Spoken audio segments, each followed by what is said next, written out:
If you guys are looking for some fast, cheap and reliable coins, go check out buycheapfifacoins.com and use discount code Curtis for 5% off. They're the cheapest and most reliable place around.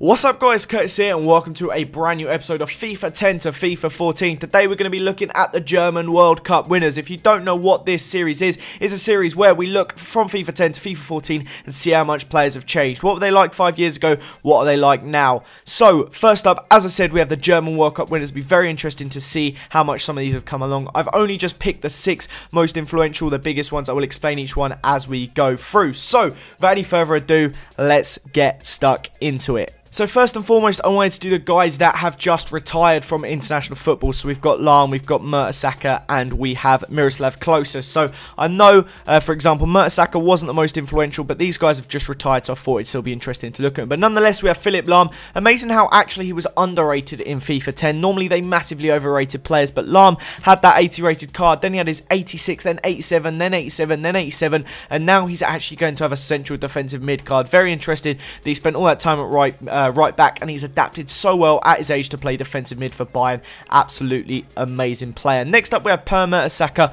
Could you imagine using that 73 pace, 6'98" centre-back Mertesacker? Would be absolutely incredible. Obviously, he's not 6'98", but he is, I think it's 6'6", 6'7". He is absolutely massive tree of a man, and to add 73 pace to that would just be unbelievable. Even 61 pace would be pretty incredible. To watch someone play with that player would be insane. And now obviously he's got the deserved 35 pace, but nonetheless amazing change, and it's very interesting to see how much he's changed from actually being a pacey defender to being a player with literally no pace at all. Then we have Miroslav Klose, another one who you would have actually expected to have lost more pace than he has, but he's like a fine wine. He has matured with age. He was at Bayern Munich, he had a fantastic time there, but he's moved on to Lazio and he's had a very good time there as well. Obviously broke that record this year, most goals ever scored as a single person, obviously during all his World Cup career. I think it's at a point now where he scored more in all the World Cups than England have in like their last 3 or something stupid, which is just unbelievable. But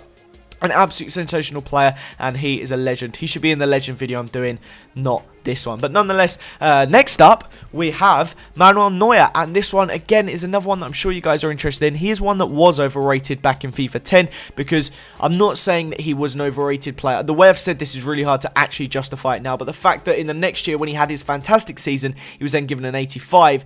The first season he probably should have had an 82. He wasn't quite as broken onto the scene as he is perhaps now. Now next year I do believe he should have at least an 87 rated card, because I really highly rate it. I have seen it on the beta, but I have actually forgotten what his rating is, so I cannot tell you guys that. But nonetheless, very good card indeed.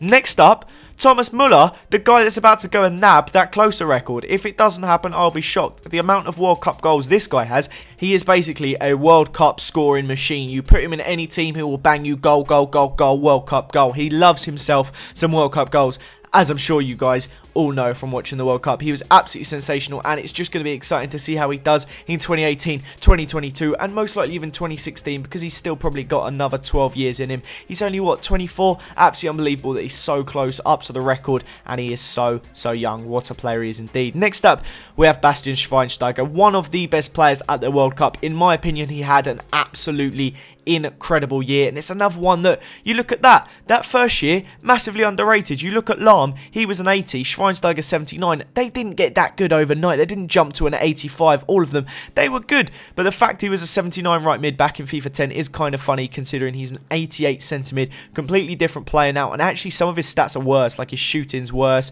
his heading's better now, but in general some of his stats are worse, which is actually funny. His dribbling's worse as well, so 9 ratings up, and it hasn't helped him. But that is the end of this episode, guys. I hope you enjoyed this German World Cup winners FIFA 10 to FIFA 14. Let me know down below any more FIFA 10 to FIFA 14 topics you would like to see me do.